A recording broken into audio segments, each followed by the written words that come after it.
Welcome to REBT Talks. I'm Dr. Michael Edelstein, a clinical psychologist who has been practicing REBT for many, many years. I trained with Albert Ellis, the originator, and I have a number of books on it. The most popular is 3-Minute Therapy. I have the honor today of being joined by Joseph Cato. Joseph has his own podcast and YouTube channel called Cato Gottman. Gottfried. Gottfried, sorry. Yeah, I have John Gottman on the brain because he's a favorite relationship author of mine. Okay, got it. John Gottfried. So Joseph will be helping us out with the YouTube today. And Joseph, did you want to start with any questions about REBT? Well, I'll just say that I'm very glad to be here. Of all the things I never imagined myself doing, co-hosting a show about psychology is definitely one of them. So this is, this old saying, there's a first time for everything, certainly applies here. And I'll just say off the bat, I have no formal training in psychology. Obviously, I'm not a psychologist, psychiatrist, anything like that. Not a mental health professional, just a layman. Although I did win a medal for scholarship in psychology when I was in high school, but I really don't think that counts for much of anything in the adult world. So, yeah, this should be interesting. And I was talking to Michael before we started recording about some things that I was reading. Essentially, the lack of organized supernatural religion, or perhaps the decline of it, that would be a better way of putting it. It seems to be causing a void in the lives of a lot of younger Americans. It's not a void that they want to be filled by something that they left or something that they at least knew about and never chose to embrace, which is, of course, the traditional religious presence on the American scene, which is Christianity in one form or another. But still, it seems like psychologically, they need something that more or less it brings them together as a community and creates a sense of interdependence. And I don't want to say, but I will say, saves them from themselves, which is probably the most fascinating of all things here. Now, Michael, being the REBT guru, which he is, do you have any thoughts on this general situation? I mean, I'd really be fascinated to hear them. Yes, I do have general thoughts. One is there have been studies done, which interestingly enough, on general happiness, that religious people tend to be happier than non-religious people. And my view of this is it's not the religion itself that helps people, but it's having a passion in their life that they're devoted to and gives them meaning in their life. And I get clients who suggest as they're presenting problem that there's no meaning in their life and they'd like to establish meaning. And religion, joining a religious group or becoming allied with a certain religious organization could be one way of doing that. Of course, there are other ways. You can develop a passion for REBT or for your political particular proclivities, or there's probably an infinite number of things that you like that you could make a centerpiece of your life, a passion. Albert Ellis called this a vital absorption, and most bright people like to have this vital absorption, passion, or project in their life. So that's the main idea about religion and how it relates to our emotional health. Also, when clients come to me and they say they'd like to have meaning in their life, I say, well, I'll give you a meaning. The meaning in your life now is to find the meaning. So that could be a project that you could work on to find the meaning, something that you find passionate about. Albert Ellis said, if you like peace, work for peace. If you like war, work for war. He was being somewhat facetious, of course, but just to demonstrate the basic idea. So religion or another meaning in your life is important. Joseph, since you're relatively new to REBT, what I'd like to take a few minutes to do is very briefly explain the basics of REBT to you. And this might be a good tutorial for the viewers to send to a friend of theirs or a relative that they wanted to inform about REBT. And by watching this video, that might help them. How does that sound? Sure. Yeah. Okay. So REBT, Rational Emotive Behavior Therapy, was devised by Albert Ellis, a pioneer in the field and genius in the 1950s. He's written over 80 books in his long life. And REBT is meant for people who would like to improve their emotional health or their emotions. They have dysfunctional, disturbed, inappropriate emotions that tends to eat them up inside and leads to a worse life. So those are the kind of people that this is particularly addressed to, or friends or relatives who are searching for help for their emotional or behavioral problems. So here are some of the basic premises. The first premise is, since we deal with emotions and behaviors, answers the question, where do our emotions and behaviors come from? And most people would say they come from situations. If I am fired and I feel stressed, it's obvious I feel stressed because I was fired.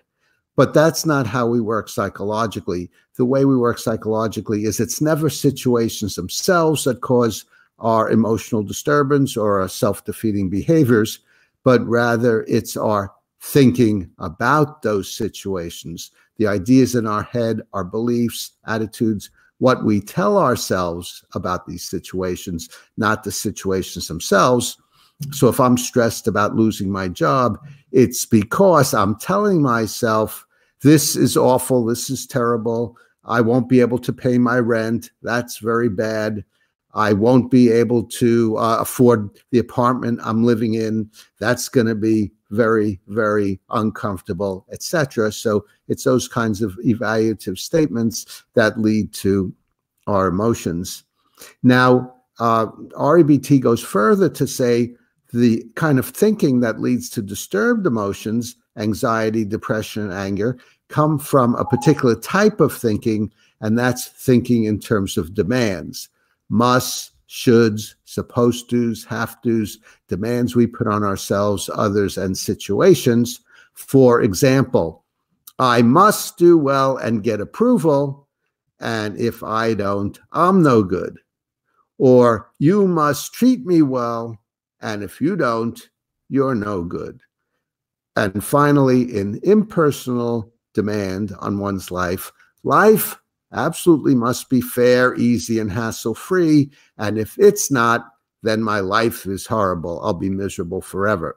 So all irrational beliefs are derived from one of those three, or a combination, and they lead to emotional disturbance. So what you can do, and what the REBT therapist does, is help you identify these beliefs and then help you in a scientific manner question, challenge, and contradict these demands. Ask yourself, what is the evidence I must do well? Who says I'm a worthless person if I'm rejected? Where is it written that if life sends me one hassle after another, it must not? And normally, if you think it through and look for the evidence, you'll find no evidence for the demands, but for the preferences. I strongly prefer to do well and get approval. I passionately desire everyone treat me well, and it would be wonderful if I didn't have great hassles or discomfort or pain in my life, but it's not the end of the world. So that's really REBT in a nutshell. It teaches you to be your own therapist, identify your demands, and question, challenge, and contradict them. And the bottom line is all musts, all absolute musts, shoulds, demands are fictional. They don't exist. We make them up in our head, just as when we were 3 years old, we might have made up the idea of Santa Claus, but we found out by seeing no evidence for Santa Claus. It was my parents who left those presents by the chimney. then we change our beliefs, and that's how humans work. We're all little scientists. We all look for evidence for our beliefs, and when we have a belief, we think we have evidence for it. We may be wrong, but we think there's evidence for it, and that's what we base our beliefs on. So that's REBT in a nutshell. Joseph, did you have questions about that? Just one question before I move on to my next one. What exactly, just for the audience's sake, does REBT stand for? Oh, thanks for asking. REBT stands for Rational Emotive Behavior Therapy.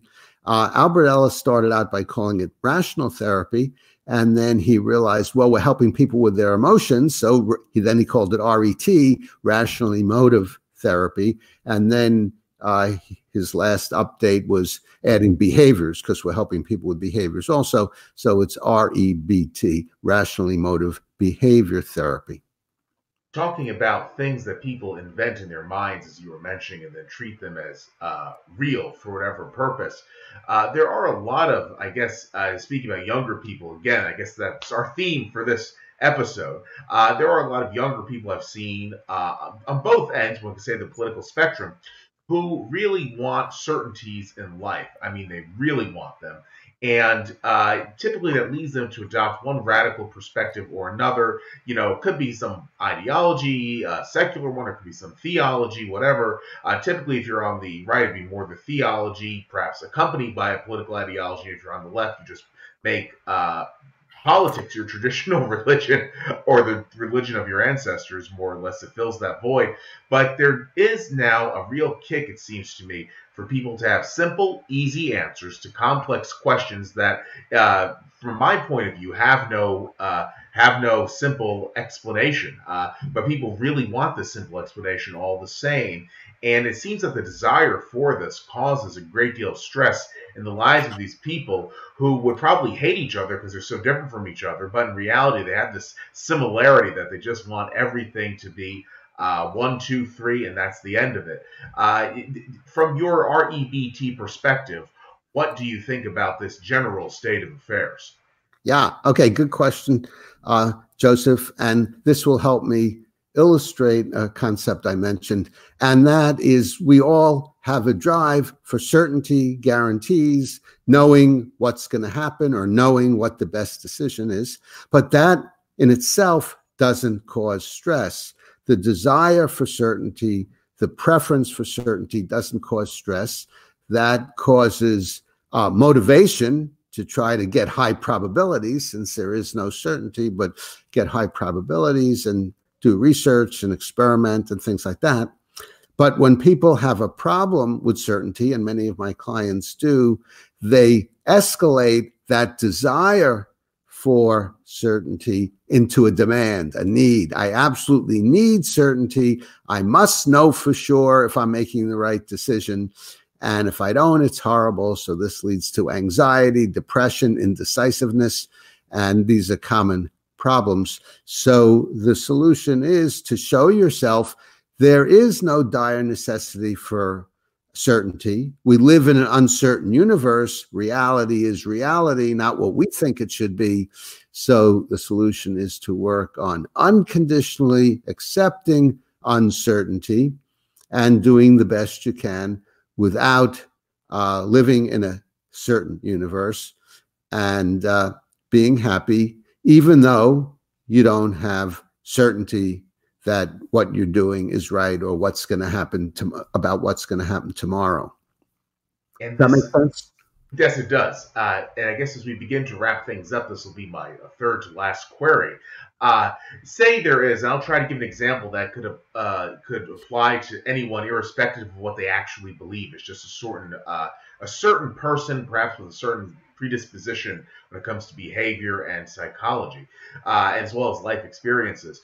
You have an individual who has a lot of student debt, who is feeling socially alienated, who doesn't have the same sort of social support, obviously, that his or her ancestor did, did, with people being more atomized these days, with technology replacing a lot of face-to-face interactions. And this person, all of these pressures, as well as the fact that they're probably not going to have as good of an employment outlook as previous generations did, this creates within our theoretical individual a desire for essentially some safe harbor to cling to. And if you tell that person then the truth that, certainties, searching for certainties is not going to bring you to a good place, they might lash out because they're angry to begin with. And so you're telling them then that trying to find certainties, it's not going to work out for them, might only make the situation worse. Do you have any point of view on this scenario? I know it's a very long-winded one, but it's one that I've seen play out. This sort of person, that I'm describing. Yes. Well, when I have clients who have a need for certainty, normally they want help with their anxiety or their indecision. So when I explain to them that they're not powerless, they can change their emotions and change their behavior, then that's good news. And I don't tell them that there's no certainty, but I explain to them this approach, that a desire for certainty is fine. A passion to have certainty in your life makes sense. But when you escalate it into a demand, into a need, that's when you get into trouble. And then I don't tell them there's no need. I ask them, I make them a scientist, and I say, what evidence do you have that because you strongly prefer certainty, you need it, that it's an absolute need? And normally what they say is things like, well, if I had certainty, I'd know whether it would be better to travel tomorrow or next week.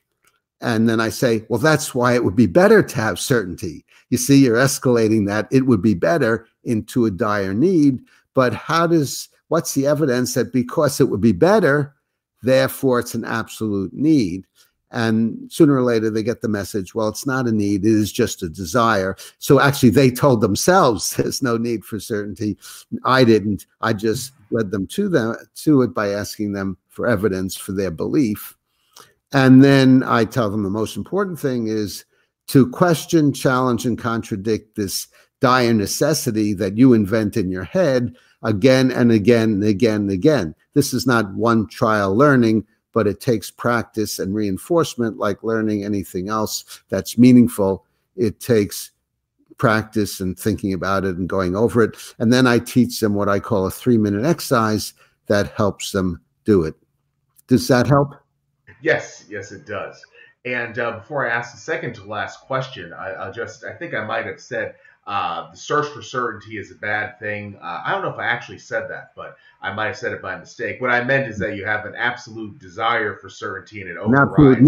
An absolute need, not a desire. Absolutely. You feel that you have the absolute need for it, and it consumes you. That was the bad thing I was referring to among a lot of younger people. So just want to clear that up. I might have actually done that, but I forgot the exact words that I used. So hopefully this puts the context where it should be. Yeah, and also putting the context where it would be preferable to be, not should be. That's another a bad word. But we prefer to get it in context. But to add to that, I would like to mention that it's not only younger people who come in with a strong demand for certainty, but it's people of all ages, because unless they disabuse themselves of this idea that they need certainty at a young age, then it follows them throughout their life. So it could be a younger, older person with this problem. Most definitely. The younger ones really stuck out in my mind because of what I was reading, but what you're talking about self-evidently applies to people of any age bracket imaginable, at least people who are old enough to think. I don't think an infant would really benefit from REBT, but not an infant, but I do teach parents I work with who have young children to start teaching them REBT in a simple way by making rational statements out loud when appropriate situations come up. For example, if your child spills the milk, then that's a good opportunity to say, it's unfortunate you spilled the milk, but it's not the end of the world. Or if a child is harassed at school, it's too bad that Johnny harassed you, but it doesn't magically make you a bad person. So they may not understand this at first, but if you repeat this on various occasions, then it often starts to sink in. And now, finally, for the second to last question, for people, I mean, REBT has a lot to do with evidence, as you've been explaining.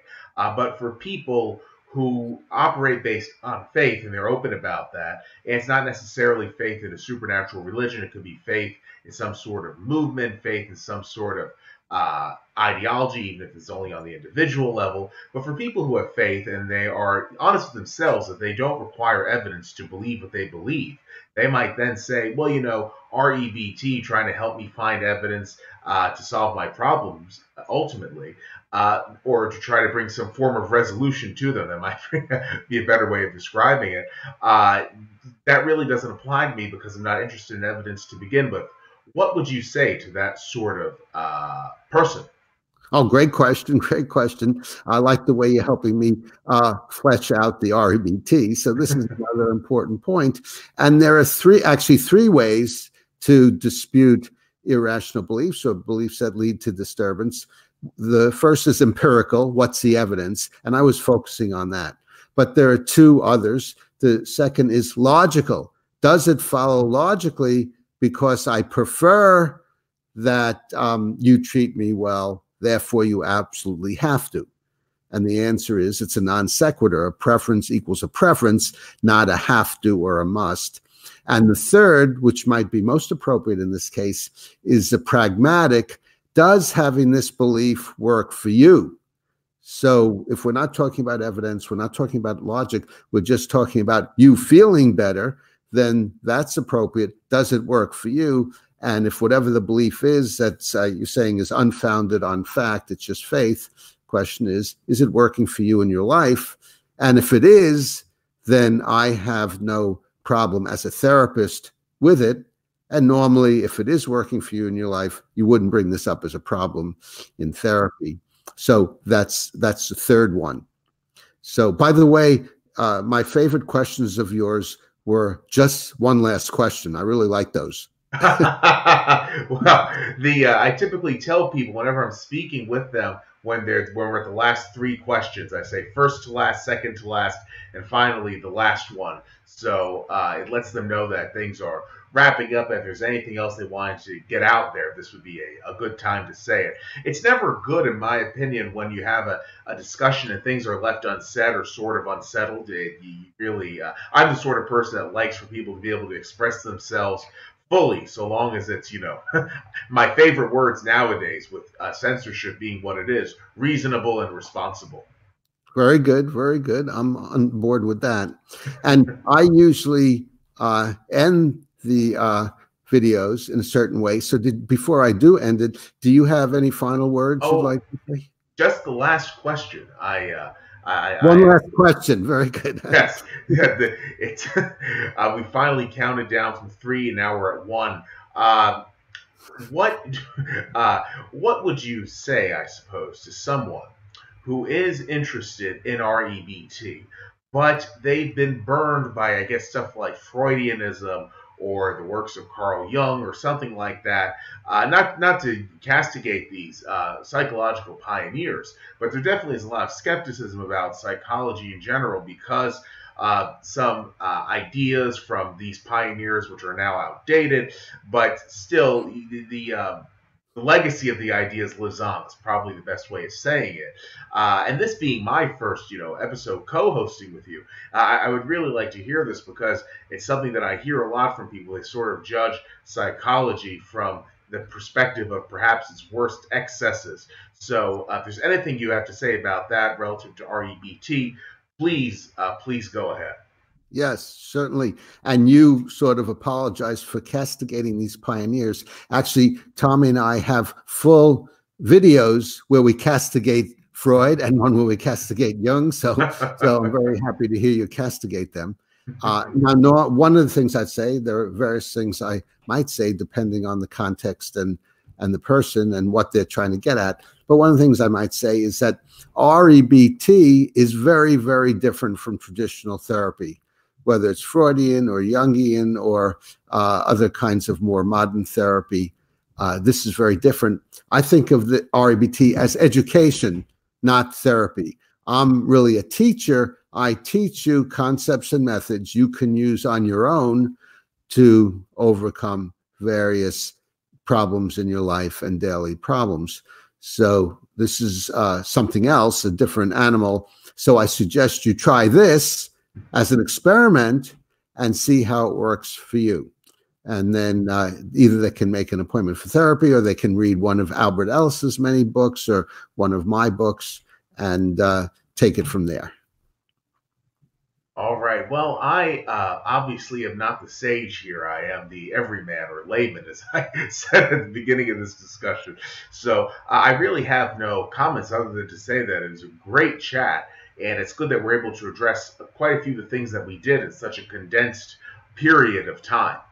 Yes, yes. Thank you very much, Joseph, for joining us. And please, if you enjoyed this video, please comment and suggest subjects or questions below in the comment section. Give us a like and subscribe to stay on the rational side of life.